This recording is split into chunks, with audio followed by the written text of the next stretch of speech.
चला तर पुन्हा एकदा ॲव्होकाडो टोस्ट सँडविच. तर करण्याचं रिझन असं की ऑनलाईन ग्रोसरी शॉपिंग करत होती आणि अचानक माझी नजर ऑफरवर पडली आणि ॲव्होकाडो मला ऑफरमध्ये मिळाला. त्यामुळे आज पुन्हा एकदा ॲव्होकाडो टोस्ट सँडविच. आता सगळे आवडीने खातात, इतकं आवडीने खातात की मला 2 घ्यावे लागले आणि ऑफरमध्ये 2च होते. तर म्हणून मी परचेस केले आणि काय झालं, मग सगळ्यांनी आवडीने खाल्लं, फक्त विहानने सोडून. विहानला दमदाटी देऊन मला ते चारावं लागलं, कारण की सवय लागण्यासाठी. तर चला तर hi hello everyone, good morning. Everyday कुणमध्ये तुमच्या सगळ्यांचं स्वागत करते मी प्राची. चला तर मग आता हे सँडविच कसं बनवायचं हे तर सगळ्यांनाच माहिती आहे, पण पुन्हा एकदा तुमच्यावर रेसिपी शेअर करते. ॲव्होकाडोला चांगलं मॅश करून घ्या आणि ते कसं क्रीमी स्ट्रक्चर असतं त्याचं, खूप छान मेल्ट होतं ते पटकन. आणि हो, मग त्याच्यात कांदा, टमाटर, परत मी हिरवी चटणीसुद्धा बनवली होती. आता ही हिरवी चटणी कशी बनवायची हे तर सगळ्यांनाच माहिती आहे, सो तर मला त्याची रेसिपी शेअर करायची गरज नाही आहे. इथे मी मेयोनीज टाकलं आहे आणि सॉस पण टाका, तुम्हाला जे जे हवं ते सगळं टाका, काही होत नाही, सगळं व्हेल मिक्सचर. चला तर मी ह्याच्यात मेयोनीज आणि सॉस टाकला आहे. मी थोडंसं काळी मिरी पावडर आहे ना वाटणामध्येच घेतलं, म्हणजे हिरवी चटणीचं वाटण होतं ना, कारण की माझी काळी मिरीची पावडर संपलेली आहे, मीन्स ब्लॅक पेपर पावडर. चीजचे क्यूब्स असे मी भरून ठेवते, मला सतत लागत असतात त्याच्यामुळे. आणि हे सगळं बॅटर मिक्स केलं, त्याच्यामध्ये थोडंसं सॉल्ट पण ॲड केले आणि मस्त आपल्या ब्रेडला स्प्रेड करून घेतलं आहे. आणि ह्यावेळेस मी असे ओपन ब्रेड टोस्ट सँडविच नाही बनवणार आहे, तर त्याच्यावर सुद्धा एक स्लाईस ठेवणार आहे. वरतून मस्त चीज किसून टाकले आहेत आणि मस्त हे आपलं, माझ्याकडे टोस्ट मेकर असूनसुद्धा मी असं पॅनवर करते, कारण की कंटाळा म्हणजे काय विचारा नको. कंटाळा म्हणून हे असं मी पटकन एकाच टायमाला 4 बनवता येतात, नाहीतर माझं टोस्ट मेकरमध्ये 2 सँडविच बनवता येतात. तर चला तर खूप छान झालेलं होतं, तुम्ही पण नक्की ट्राय करा. आणि कधीच ऑफरमध्ये फ्लिपकार्टवरती तुम्हाला जर 5 मिनिट्स फ्लिपकार्ट आहे ना, त्याच्यावरती ऑफर्स येत असतात, तर कधीतरी आलं तर घ्या. एखाद्या वेळेस थोडंसं खर्च केलं तर काही होत नाही आहे. तेवढंच ॲव्होकाडो टोस्ट जे आपण यूट्यूबवर त्याचे रील्स बघत असतो, तर चला ते सुद्धा ट्राय करूया. आणि ते सगळ्यांना मी सर्व केलं आणि मी सगळ्यात लास्टला खाल्लं. तर चला तर इथे मुलांचा रिव्ह्यू घेऊया की टोस्ट सँडविच कसं झालं आहे. तर सगळ्यांचं ना इतकं पोट भरलं होतं, तर मग आता बनवायचं काय दुपारच्या लंचला. तर मुलं तर टिफिन घेऊन जाणार होते. मग आता मी काय आयडिया केली, बेसनचा पोळा, नॉट चिला, बेसन पोळा बनवला मी. आजकाल प्रत्येकजण चिला बोलतात, नका रे बोलू रे. जसं माझा मुलगा तो मँगो ज्यूस बोलतो आमरसला, तसं तुम्ही बेसनला चिला नका बोलू, आपला मराठी टिपिकल भाषेमध्ये बोला. मराठीमध्ये बेसन पोळा बोलतो आणि सगळ्यांना आवडतो, तो गरम गरमच छान लागतो. स्कूलला गेला नाही काल केक जास्त खाल्ला आणि लगेच ताप आला है ना. आणि काय झालं रे, आणि बड्डेला काय झालं, याचं फ्रुटी कोणीतरी चोरून घेतलं. उलट बरं आहे, आपण चांगले. हां ना, आपण चांगले आहे ना. मी त्याला बोलली तू गुड बॉय बघ, तसं बॅड बॉय पण असतात, जे फ्रुटीचं होतं त्याची फ्रुटी ना पप्पाकडून मागेल, मागेल पण आता मला बरं नाही म्हणून त्याची फ्रुटी चोरली कोणीतरी बड्डेमध्ये. बड्डेला गेलेलं तेव्हा काल. आणि काय रे, तुझं रिटर्न गिफ्ट पण चोरत होते ना रे, तुझं रिटर्न गिफ्ट पण चोरत होतं कोणतरी. तो येऊन सांगत होतो, मम्मी त्याला थांबवलं, मिले इकडे काय रे माझं रिटर्न गिफ्ट घेऊन चाललंय असं बोलला. पार्टी बघितलं तर आणि ते रिटर्न गिफ्ट वाचवायला गेला आणि म्हणून उठला ना तो रिटर्न गिफ्टसाठी उठला, तर पाठीमागे काय कांड झाला असं बोलतो फ्रुटी काय.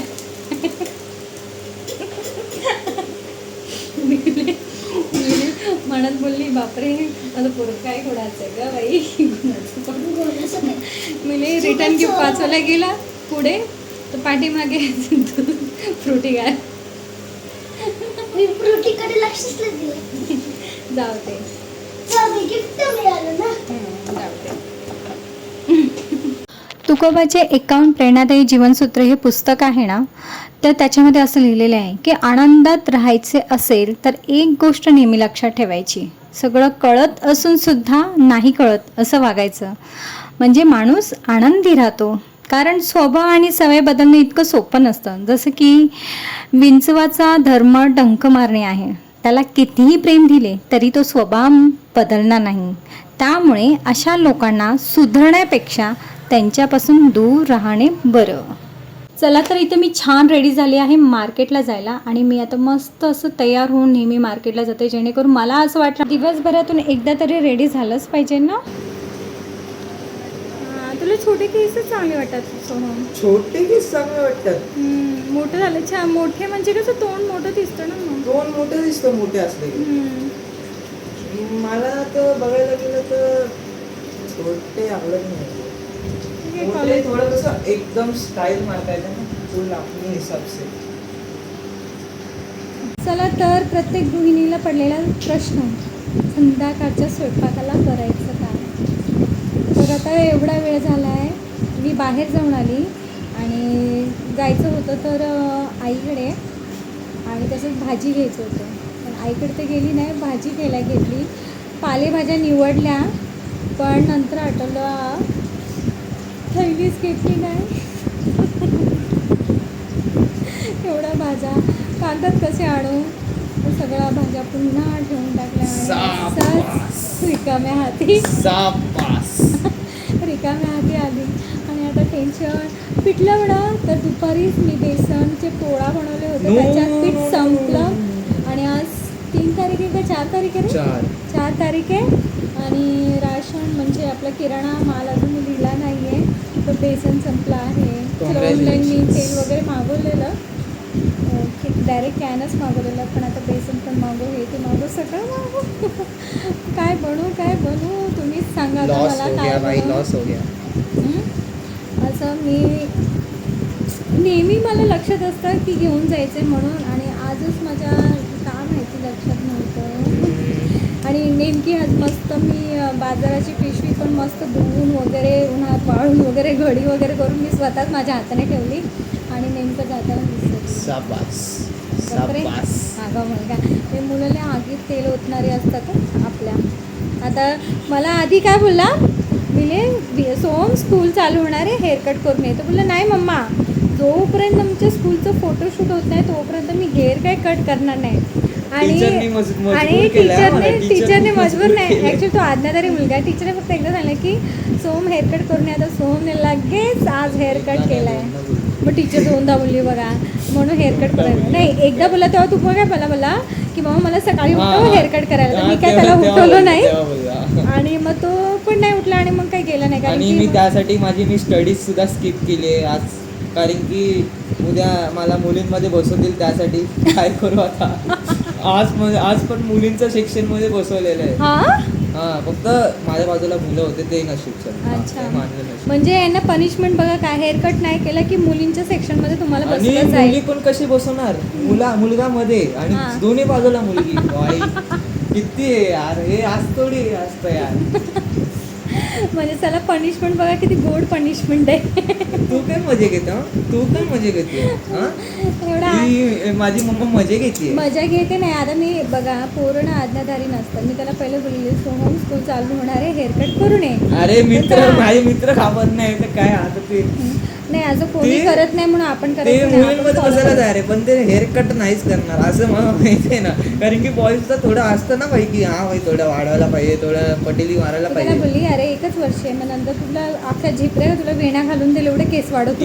मुलगी नाही वेणा घालायला, काय बोलते. नाही त्याला हौस आहे ना केस वाढवायचे. त्याला असं वाटतं की मला खूप छान वाटतं, पण मला असं वाटतं की त्याला असे छोटेच केस छान वाटतात.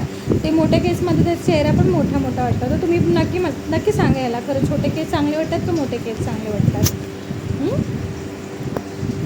तर मी इथे रिटर्न मार्केटला जाण्याचं ठरवलं. मी भाज्या घेऊनच येणार आहे. तोपर्यंत मिले अहो म्हणाले की त्यांची नुकतीच मीटिंग संपली होती आणि ते म्हणाले मी थोडंसं शॉवर घेतो, तोपर्यंत तू बाकीचे कामं तुझ्या आवर, मग आपण जाऊ निवांत.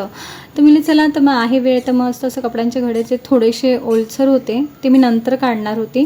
तर जेवढे सुकले नव्हते तेवढे काढले आणि अशा प्रकारे मग त्यांच्या घड्या घालत बसली. इथे विहांना थोडंसं हेल्प करत होती, त्याचा होमवर्क होता, त्या होमवर्कला मी थोडीशी हेल्प करत होती. तर मग त्याचा होमवर्क आणि माझ्या इथे कपड्यांच्या घड्या हे दोन्ही काम सोबत चाललं होतं. आणि मग आम्ही दोघंही निघालो मार्केटला जायला.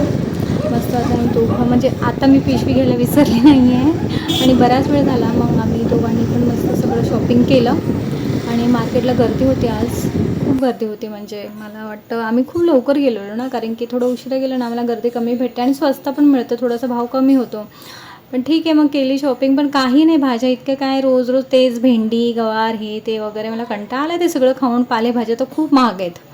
तर मग काय जे ते जेमतेम जे भेटलं ते घेऊन आली, 2 भाज्या घेऊन आली. एवढा मोठा प्रवास करून टमाटे वगैरे घेतले. मग जे काही छोट्या मोठ्या गोष्टी असतात, मिरच्या अद्रक वगैरे हे सगळं भाजीला मस्त काय काय आणलं. सगळ्यात पहिलं पेरू उचलला. अहोंनी स्पेशली भाजी घेताना पटकन सांगितलं की पेरू घे ना. त्यांना खूप आवडतं पेरू. परत पेरू, चिक्कू खूप त्यांचे फेवरेट फ्रूट्स आहेत. गोड खाशीत ते खूप, त्यांना गोडच वस्तू आवडतात. इथे मग काकडे पण भरपूर घेतले मी, 1 किलो तरी काकडे घेतले मी इथे बघा. खूप काकडे आहे. टोमॅटो भाजी तर काहीच नाही घेतली, काय भाजीच नव्हती.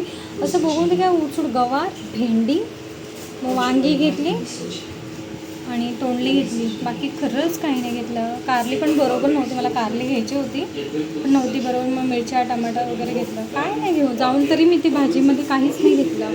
बस तो म्हणजे एक प्रकारे वांगी आणि तोंडलीसाठीच भाजीला गेली की काय असं वाटायला लागलं मला आता. पालेभाज्या मी होती ना, पहिल्या फेरीमध्ये भाजीपाला घेऊन सुद्धा मी हे केलं, काय बोलतात त्याला, पिशवी ही बॅग नेण्याचं कारण होतं. आणि मग मला पुन्हा सगळं ठेवायचं. ते कागदात देत होते, ते एवढं ते पालेभाज्या म्हणजे 2 जोडी मेथी, 2 जोडी पालक होती, तर ते कसं काय घेणार. मग परत ठेवलं ते सगळं तसंच. तर इथे मी ना भाज्या घ्यायला खूप हावरट आहे. एकदा मार्केटमध्ये शिरली ना की मला असं वाटतं मी काय काय घेऊ. मग घेऊन येते तर खरं म्हणा तर मग असं मला अडचण होते की आता कुठे काय काय ठेवायचं. तर हे जे बास्केट आहे त्याच्यामध्ये काकडी, गाजर, परत असं बीट वगैरे फ्रूट्स बसले तर फ्रूट्स पण ठेवते. एकामध्ये टोमॅटो ठेवते कारण मला टोमॅटो खूप लागतात म्हणून जास्तीचंच भरून ठेवते. एक असे छोटे छोटे ट्रे, त्याच्यात मिरची, अद्रक असं वगैरे ठेवते. आणि हे बघा असं गच्च भरलेलं असतं, असं वीट येतं. असं वाटतं की अजून मोठा फ्रीज घ्यावा, पण बघू इन फ्युचर. ड्रीम्स सगळे आपल्या बघा मॅनिफेस्टिंग जे काय आता चालू आहे ट्रेंडमध्ये, तर खरं हे आहे ॲक्च्युली. आपल्याला तर आधीपासूनच माहिती असतं, पण आता हे सध्या ट्रेंडमध्ये खूप चालू आहे की आणि खरंच हे पहिल्यापासूनच आहे की आपण ज्या गोष्टींना आपल्याला हव्या असेल ना त्या सतत बोलाव्या आणि होतात. कारण माझ्या बाबतीत अशा 2-3 गोष्टी तर घडत असतात नेहमीच. भले मला ना कसं माहिती आहे का, जे काही मी विचार करते ना त्या गोष्टी भेटतात, पण थोडा लेट भेटतात. तर म्हणून मला काय असं हे मी पेशन्स ठेवते. मग मला असं माहिती असतं की अरे लेट भेटणार पण भेटणार आहे. आणि मग ते सिरियसली भेटतात. मग पेशन्स ठेवावं लागतं ते, आणि तेवढं ते बोलावं पण लागतं आपल्याला सतत. तर इथे बघा हे फ्रीजमध्ये असं गच्च भरलं. ॲक्च्युली हे फ्रीज गच्च भरण्याचं कारण हे सगळे ज्युसेस जे मी भरलेल्या डीमार्टमध्ये गेले तेव्हा, म्हणजे आपलं केरीचं पन्हं, कोकम सरबतचे 2 असे कॅन घेतल्यात, परत रसना वगैरे. आता हे बघा हे माझं ना भाजी मार्केटचं हे बास्केट आहे. मी हे पिंकवालं घेऊन जाते, पण आता मी त्याच्यामध्ये बऱ्याच अशा बॅग्स ठेवल्या आहेत मार्केटसाठीच. मग तशात त्या हँग केलेल्या आहेत. आणि इथे ह्या माझ्या डस्टबिन बॅग्स किंवा आपल्या ज्या आपल्या मार्केटला भेटलेल्या ज्या पिशव्या असतात ना त्या. चला तर सबस्क्राईब करा.